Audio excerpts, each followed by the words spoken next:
ఏ ఒక్కరిలో పరిశుద్ధత లేదండి. ఏ ఒక్కరిలో పరిశుద్ధత లేదు.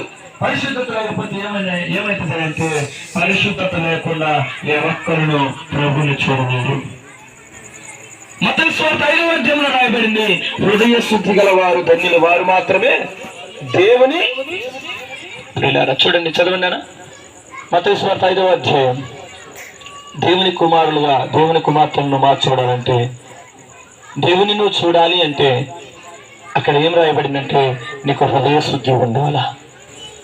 నీ హృదయంలో కపటముతో, నీ హృదయంలో కక్ష్యలతో, నీ హృదయంలో లోకానుసారమైన పద్ధతులతో నువ్వు నింపబడి శాపగ్రస్తమైన జీవితాన్ని జీవిస్తున్నావు కనుకనే నీ కోసం, నా కోసం, ప్రజలందరి కోసం నీతిమంతుడైనటువంటి యేసయ్య తన ప్రాణాన్ని బలిగా పెట్టాడండి, తన రక్తాన్ని చిందించాడండి. ఏ ఒక్కరూ నాశనం అయిపోవటం ఆయనకి ఇష్టం లేక.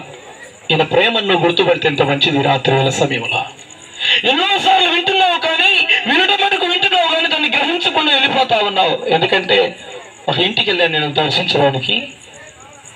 ప్రార్థనకు వస్తే భలే భక్తి చేస్తారు, భలే ప్రార్థన చేస్తారు, పాటలు పాడతారు, కానీ ఇంటికి వెళ్తే సినిమాలతో సీరియళ్లతో నిమగ్నమైపోయినారు.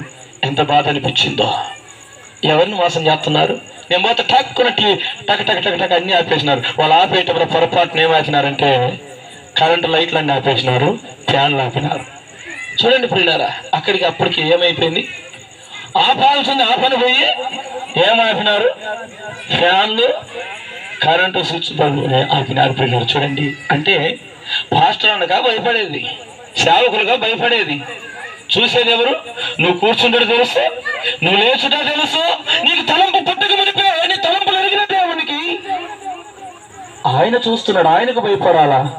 దేవునికి స్తోత్రం చెప్పండి. ఒక వ్యక్తిని ఏమన్నా